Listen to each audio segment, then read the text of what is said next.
今天这道菜是小时候夏天没胃口的时候，奶奶经常给我做的丝瓜川炒鱼。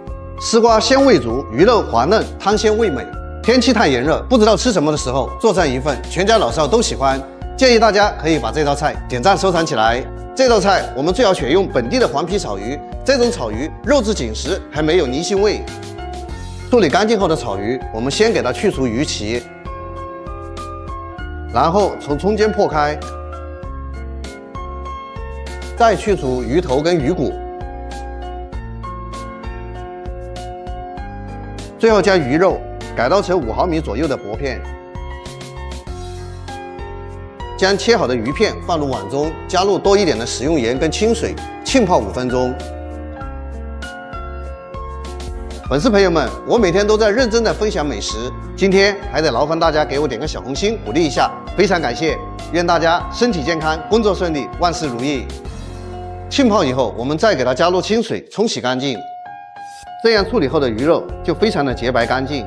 接下来我们加入盐、一点葱姜水、胡椒粉和少许的红薯淀粉，再给它抓拌一下，最后来上一点食用油，锁住它的水分。这样子鱼片我们就给它腌制好了。紧接着将买回来的丝瓜先给它去除表皮，再像我这样切成厚片，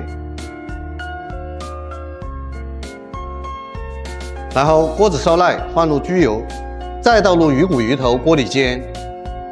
我们先动锅不动鱼，将鱼给它定型以后，再给它将鱼的两面煎至焦黄。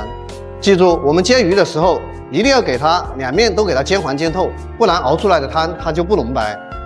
煎黄以后，我们放入几片生姜，喷入料酒，倒入开水，把鱼泡给它放进去，盖上锅盖，给它焖煮8分钟。